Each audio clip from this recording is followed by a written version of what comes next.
Hello, everybody. Nice to be here in the sun in our fall weather. We're at the Amsterdam Design Show today, exploring the world of design and how all of the incredible companies come together to make things more ergonomically useful for people, which is really nice. And I'm here with Ahmed from NEXA Smart, who recently achieved the services certification, one of the first consultancy companies to go through our program, Yes, our new program, which is really aimed to support innovation, support matchmaking, and validation of process, technology, procedures. How do you, as an organization, deliver value for the ecosystem and your customers? yes, But indeed. NEXA is a new company on the market. You In guys have been around for about a year. Yeah, so technically the company exists since July 2023, but we did a rebranding end of 2024. We worked really hard on the mission statement, on the unique selling proposition. We worked a lot on the marketing, our own branding, on the value creation that we wanted to bring to the market. And so we officially launched in April 2025. Amazing. So yeah, we are really happy about the progress that we made so far. But there is still quite a bit to cover and to be done in the market, internally and externally. And how did the NEXA Smart business come to be? So basically, we were a classical engineering office, um, which is like a good way to enter the market. But the discussion that we had, we're really like, okay, what type of value does it bring beyond technology? And we had a firm belief that technology should first and foremost be useful. It should create value, and it's technology for humans and not the other way around. And so building from our expertise in the engineering side from buildings, we were like, okay, how can we use this to solve a problem in the market that at the same time will and should be regulatory compliance from the country's perspective, but also from the company's perspective, in a way of how do I make my building more, like, let's say, compliant on a energy performance level, but also how do I maximize thermal comfort and just comfort for my tenants, for my clients, for my employees. And there we believe that with our ecosystem approach and our holistic approach technically, that we can add some real value for the clients and bring them to the next level while still, um, let's say, make it affordable. Yeah, Like that's the main idea. yeah. That the client sees it's not as a regulatory constraint, but really as an opportunity to make things better, to have a better approach, and to just be more responsible with their ecosystem, but also their position within the ecosystem. So that's kind of the idea. Wonderful. Yeah, I think that's such a nice way to frame it and to put it, right. I think that in one way, holistic smart is under extreme pressure Hmm. because holistic smart requires a bit of complexity. Yes. It is just complex by the nature of it, Yeah. not just in the technology, but in the stakeholder map Indeed. that is required in order to make these holistic smart buildings make sense. Yeah. So when we look at that, how do you all, from a process perspective, kind of start? Hmm.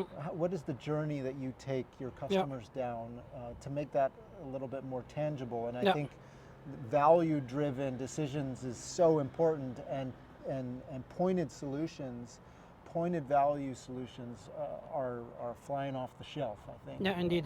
Yeah. So our approach as a company was basically to build our own framework of how we see that value should be created. So we build a five-phase smart building enablement plan, where basically the first step is to understand what is going on. So not take it at face value of what the regulator wants or what the client wants or what the occupation of the building wants, but to really understand, okay, what are we dealing with? What is going on here? And the second step is to put some data on it because we might have an intuition of what's wrong or what can we do better, but it's only feeling.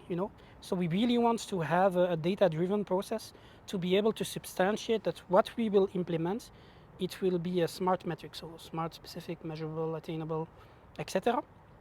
So that's the second step.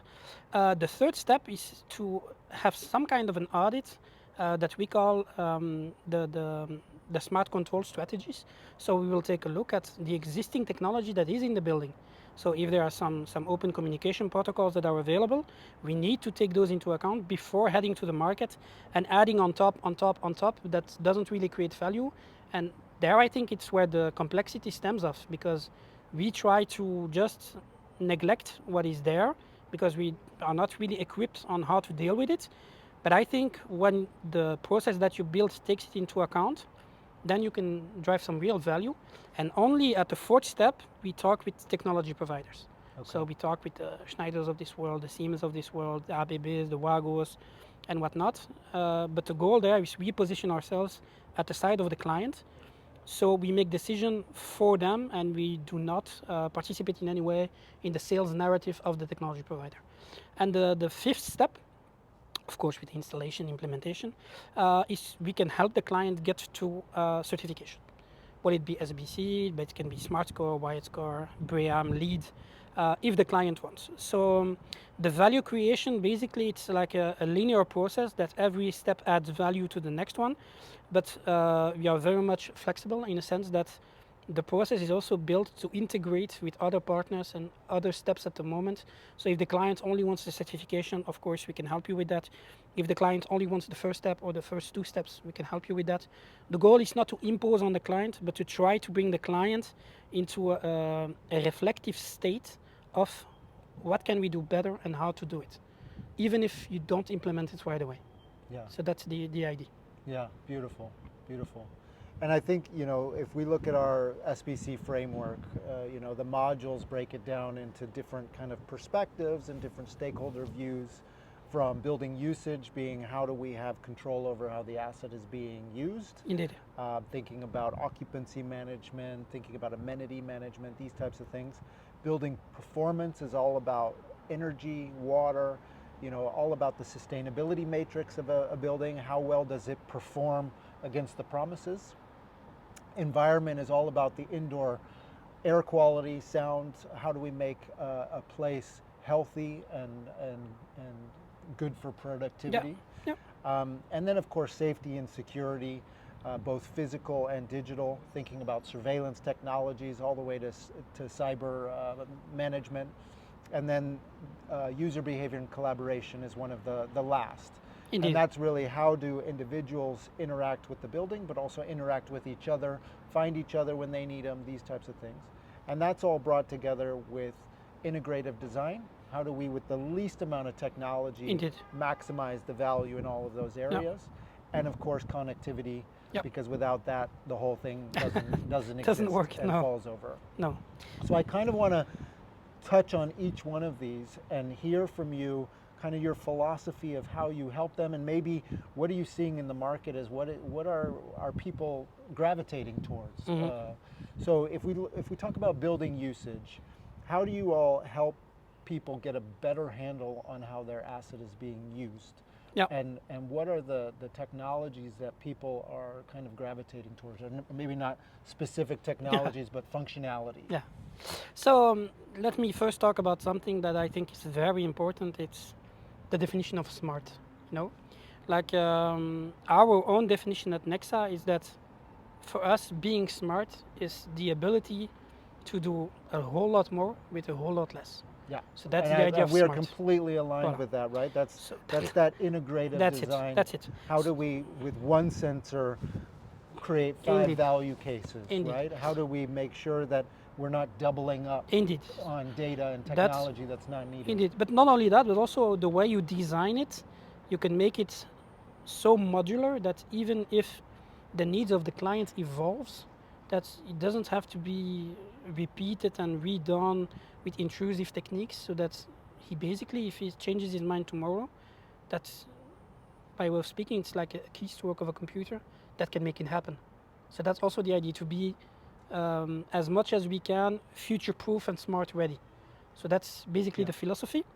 Now, what we see in the market, and that's kind of troubling, it's that um, we see at some clients that quite a bit of things are installed, like VMCs, so CTAs. What we see also sometimes it's like BMSs that are installed, but they are not, either they are not used because they don't know how to use them, or they feel like some things make too much noise, especially the air conditioning. So those are two recurrent topics, and the third topic, it's like it's not being maintained. So when you enter some of the rooms, you see a lot of dirt. You see, yeah, a lot of stuff hanging around, like a storage room, but it's a technical room. So that's just not okay. And when we talk to people, we see that actually first companies that came and installed that, I'm not criticizing, but maybe the emphasis was not enough on transfer of knowledge. To be sure that whatever you install, you leave the right competences and the right knowledge on the premises so that it can drive value for a long time and not just the first 6 months. And the right documentation, right? And the right There's documentation, this yeah. crazy statistic that says when a property changes ownership 3 times, it loses 97% of its documentation. So how can we be creating such complex ecosystems and not help people understand how to use them and how to there I think technology can play a big role, because you can self-develop if you have the capabilities. Is you can build a building management system where the documentation is integrated. So you don't need to have paper hanging around. You don't need to have like I don't know, SharePoints or OneDrive that doesn't really structure the information correctly. You can have a mapping of your building, and you can tie the right documentation to the right installation, and have a ticketing system, for example, where you get a logging of when, who accesses when, what, and what has been done, what is the logging system for the alarms, for the bugs, and all those stuff. That technology can play a major factor, but in Belgium, I spoke with a guy from, he's called Patrick de Vischer, and he said like, smart buildings, it's an equation. So it's smart technology, but also smart people. And I think it's a 50-50 stake. So you can have the best technology in the world, but if the people, they are not involved and they don't have buy-in into whatever you try to implement, then it's just not going to work. And that's something we see consistently in the market, and not even with very evolved or very complex technology. It can be simple as as an HVAC unit, you know.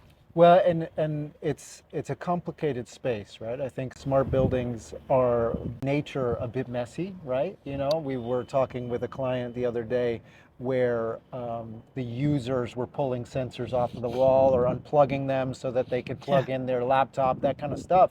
And indeed, it's that human interaction where you take something from concept all the way through and understand all along the way, for instance, data, languages, documentation, security, physical and digital. Like to have somebody who kind of helps you along the way think about each one of those pieces I agree. is critically important. Yeah, I agree. The things, the example that you just gave, there should be something like where SBC can play a great role as a collective to like gather, let's say, a data set of the lessons learned of what is happening, so that companies like ours, but also other companies like design companies or technology companies, that can really think about the design of the hardware on one side to make it as invisible, inaccessible as possible, to not be pulled off the wall or whatever. That on one side, and the other side is for us, the integrators and the engineering companies, to in the design phase to place them in a way that they are really not intrusive, in a way that people feel compelled, like directly or indirectly, on purpose or not on purpose, to remove them.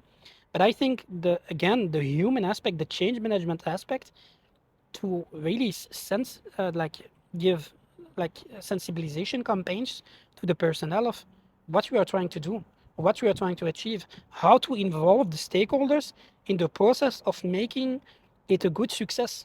It's like any company that tries to implement a project or whatever, but like the key stakeholders, they are not those that will live with the technology, those that will live with the changes. They are not involved, and so they are not compelled. They don't see the value, the purpose of the sense making of why are we doing this. And I really do believe that people are sensible to this.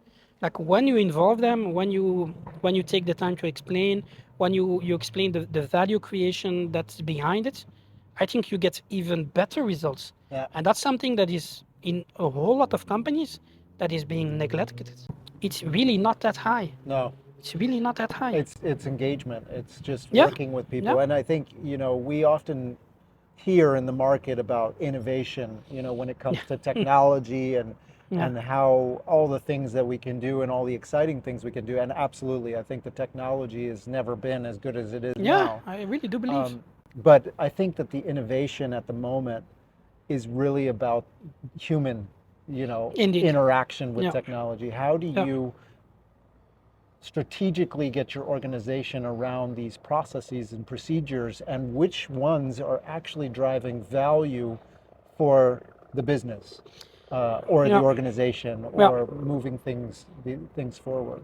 So, like for us on a strategic level, and it's kind of weird to say, but I come from the Lean and Lean Six Sigma mindset, and basically my philosophy, but by extension our team's philosophy, it's like we will not implement technologies or systems that will not drive value.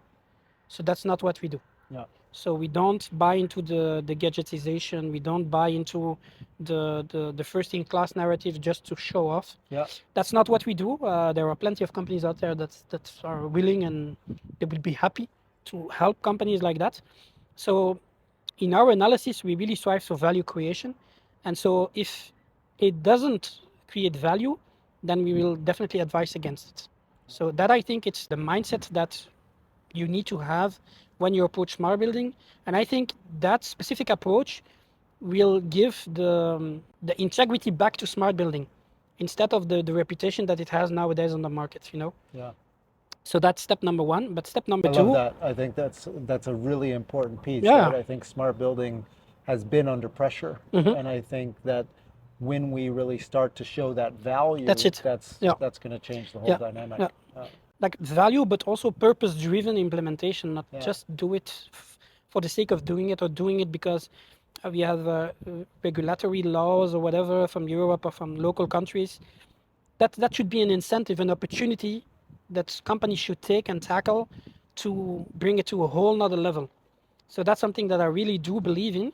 And the second thing that on a strategic level, it's like at the end of the day, who do we do it for? Yeah. You know, like who do we do it for, and how can we get those people involved in the process as soon as possible when it makes sense? Because when we're talking about really technical stuff, you you get people lost in translation, so Yeah. that's not the objective. But I really do believe, like what Einstein said, he said like, if you can't explain it to a 5-year-old, it means that you don't understand it. Yeah. And that's something that me personally, I think it's really important that the engineers within our company, that they understand that understanding something you really do when you know how to explain it and how to like get people on board with what you're trying to do. And if you're just coming in and just talking numbers, requirements, specs, whatever, then yeah, you kind of missed the Yeah. point. So I think those two are the most important philosophical guidelines and principles that drive our strategy.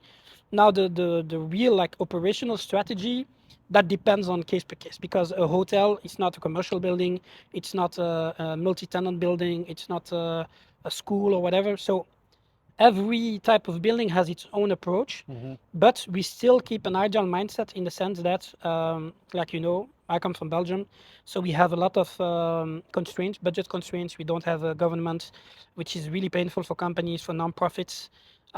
So we need to take that also into account and try to make the most of the situation. And I think it's a really good time because it will differentiate companies that are creative, that are willing to take this as an opportunity, and other companies that are just going to complain and get stuck into the narrative of, yeah, it's not our fault, it's external factors. Yeah. So we are really willing to take the hard way, even if it means like taking less margins to make projects viable, Yeah. because we really do believe in that type of ecosystem building.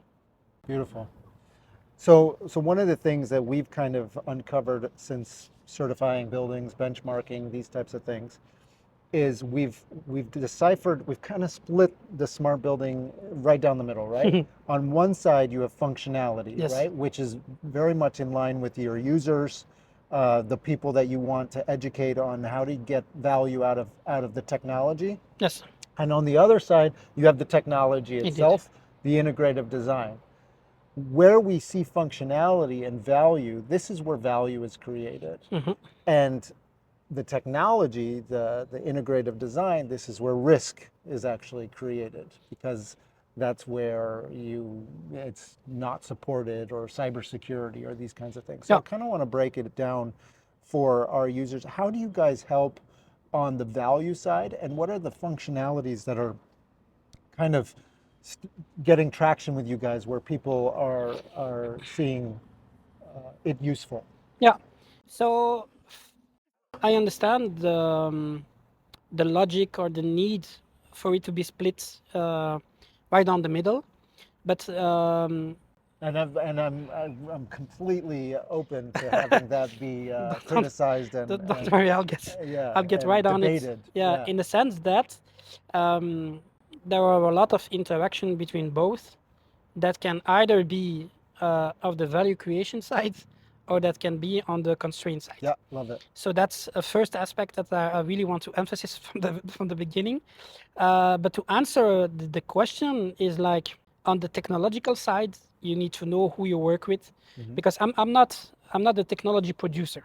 I'm not going to say I don't believe in that, but I think there are quite a bit of products on the market that are really good, that tackle different sides of the market and of the market segments. But we really do not want to add and pile on that. Yeah. Okay, so that's one, let's say, one step that we take. So we are not planning in the future on developing things that are only on the market, unless they disrupt the kind of way that the market is built. So that's one aspect. But we as integrators, what we see is that in order to create value on the functional side, you need to have on the technological side a specific mindset, a modular mindset, an eco-design mindset, to be able to, when you, like, let's say, design a feature, or when you design a certain automation, that it serves us at least two functionalities with two specific value creations. And that's the idea. Plus the fact that when you, in the design phase on the technological side, you take into account that the needs, they evolve. Like the client today, he might have one specific condition, but tomorrow he can stop the lease and the lease goes to somebody else with completely other needs. Like, for example, you can have, we are now in Morocco, and we are looking at a building that is being held by, for example, a lawyer. But tomorrow, that same cabinet, it can be a dentist. You know, should we, every time that we change, come break stuff, pull new cables, whatever? Or from the property owner side, should he think about, okay, like, I don't know what's going to happen tomorrow. I don't know if I'm gonna sell. I don't know who will hold the building. So I can, maybe in the design phase, from the technological side, lock everything down as much as possible, Pareto-wise, so 80-20, in order to cover most of the bases, so that whoever comes into my building, he will find a way to get it done. Yeah. See what I mean? Yeah. So it's kind of intertwined. And I really do believe that if you are creative enough, you can use the value creation side on the functionality to impose some stuff on the technological side. And the other way around, you can impose stuff on the technological side to be able to maximize value creation on the functionality side. Yeah. So from my sense, one, it depends on a lot of stuff. I know people don't really like that type of discourse. I also don't, because it's very abstract. But I think the best way for people to envision how it's done, it's basically use cases, like use cases per market segment, so they get a clear understanding of, okay, now I see what you mean, and what's going to happen, and what was the before and the after. That's kind of the idea. Yeah. No, and you touch on our equation that we came up with in the ROI think tank, which Okay. was basic math versus comprehensive Yeah, math. that's it. Where with one functionality, if you can prove that ROI, then that's fantastic. But how many more value cases can we add to that Indeed. functionality? Indeed. And then you can start to get exponential return That's from it. your That's it. from your investment. But I really do believe that from the technological side, the technology providers, they are really getting into that mindset of how can I do more with one type of sensor? Yeah. No, Exactly. like we met people here at the workplace design, and the guy, he said like, look, okay, you can measure lightning, you can measure CO2, you can measure the airflow, you can measure this, you can measure that, and that's also value creation, because before that, you needed to have maybe 5, 6 sensors. Yeah. Takes space, takes energy. It's not aesthetically, it's not that good. Instead of today, you have maybe all-in-one solutions that Yeah. are much more needed and much more appreciated by clients. 100%. So, but that philosophy of the product side, it needs to be also implemented on the engineering side, and not just rely on the technology provider. Yeah. Like it's kind of the Pinterest pages, like when they take an IKEA case and they transform it in something completely other Yeah. that was not intended by IKEA. But I think that type of mindset should be brought to the engineering side. 100%. That's why they are called engineers. So Yeah. the message to my team, it's like, Yeah, I think it's and it's coming. You know, we see so many solutions that Yeah. are creatively. Yeah. But I really think that the leaders of the company, they need to distill that within the teams and to make it a point, and they should be proud of that type of mindset, because sometimes it's seen as cheap, but from my perspective, it's like cheap isn't always bad, like you can do maybe a whole lot depending on the client, his budget, his needs, his constraints, whatever. But at the end of the day, what matters is a net positive result across the whole board. That's what we are looking for. And if we, as NEXA, we need to take a hit, then for me, it's really not an issue, because that's the ecosystem approach. You can take a short-term loss to maximize the long-term value. And I think the more companies will think in those terms, the better society will be. I really do believe that. Who leads the smart building discussion in your mind? Like on what level? On who's the driving force behind it, or who do you wish would be the driving force behind it? I'm a really big believer in solutions by people for people. So that's kind of one thing, because I really do not like, we live in a world that is really polarized on a lot of different levels and different topics. We live in a world where there are issues, but an issue is an opportunity. Right? So that's one aspect, and every opportunity, if tackled right, creates a positive kind of opportunity. That you need to be have that venture builder mindset or entrepreneurial mindset to be able to bring value where originally it was a problem. And I think that's the real business case of doing business, basically. So that's one side. And I really do believe that we shouldn't wait on regulators. We shouldn't wait on policymakers. We shouldn't wait even on clients. We should just, as members of the financial economical system, like start really thinking about, okay, what type of problem do I solve? How financially viable is it? But not only that, but as an ecosystem and a holistic approach, where do I want to bring and what message do I want to relay?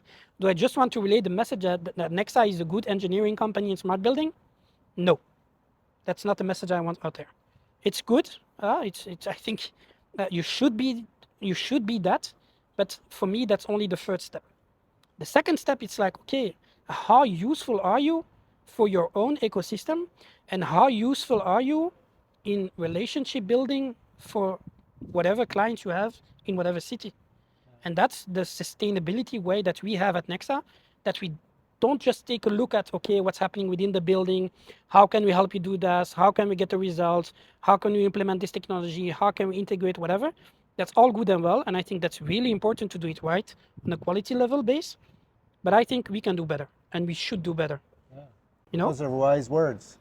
I think that, doing the right thing because it's the right thing. We've said that from the beginning, right? With ESG, we said, I did a talk, I think a year ago, maybe even 2 years ago already, where it was about ESG. And we said, if you do the right thing now, then when those regulations come, you're in a great spot because you've already done the work. But maybe even further in that same logic, if you do the right thing now, then maybe policymakers, they look at you and you set the bar, Yeah, you are the innovator. Yeah, you are the leader in the pack. Yeah. So I really think that's, to some extent, it goes hand in hand. You should have like a regulatory watch, a technological watch, competitive watch within the company. I think that's all good best practice, but at some point we can do better. We need to allocate some time and resources to be able to figure out how we can do better. Yeah. You know, and that's something I really like in my role as a company leader, quote unquote, of NEXA, to get the possibility from the shareholders and the team to drive that specific mindset, and that's something that I really like. Beautiful. So, And where does the smart building certification fit into your strategy? What was the experience so far of going through that certification, and Yeah. what do you hope to see from the collective moving forward? Yeah. So for us, it was really important because I do not really believe into like paper certification as a stepping stone, but I think you should focus on the process. And the process is basically two things. It's the first thing is a maturity assessment for yourself, because like every entrepreneur, you have an idea in mind. You put something on paper, you get some proof of concepts going, you get some results, you adjust, and then you go forward.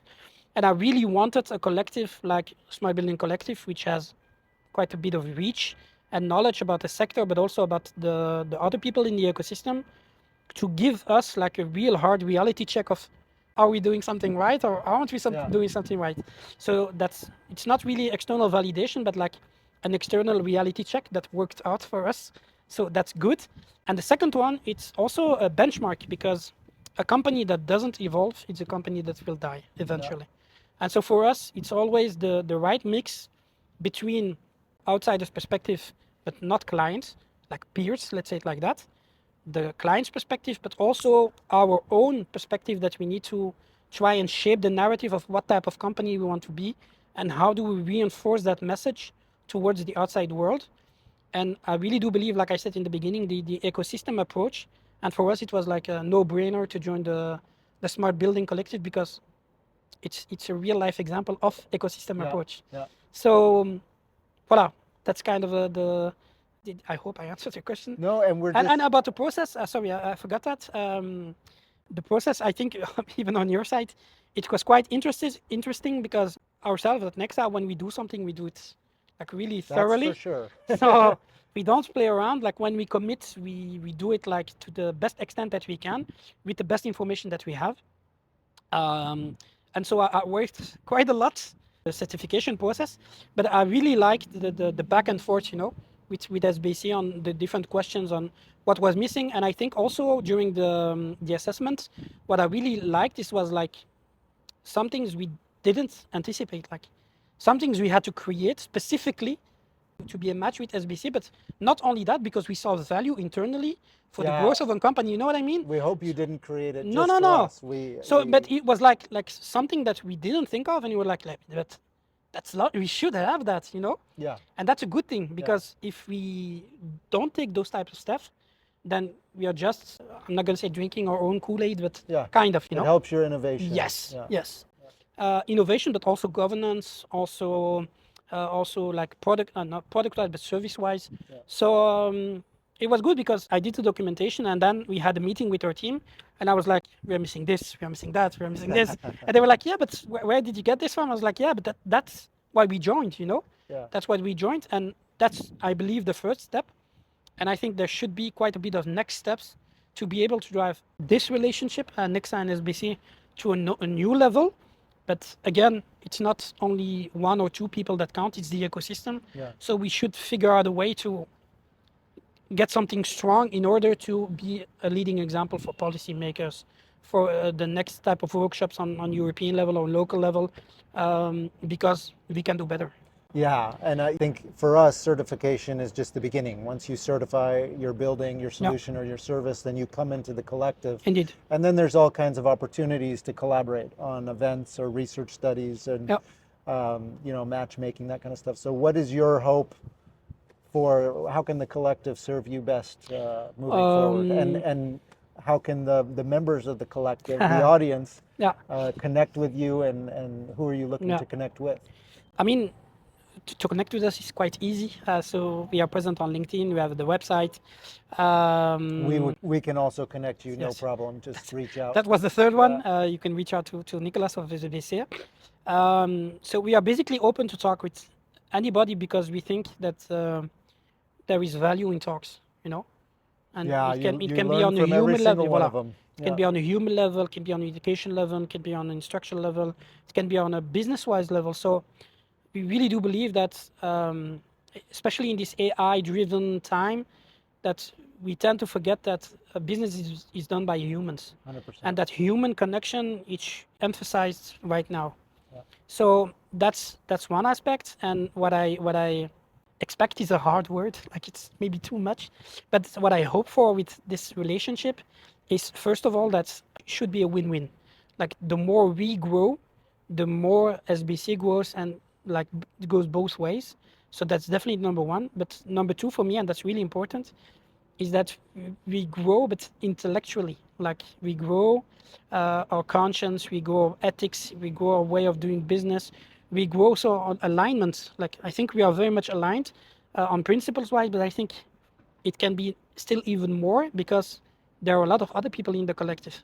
And Yes. maybe if we get them together, we can maybe propose a new innovative service that solves a real problem with an ecosystem approach.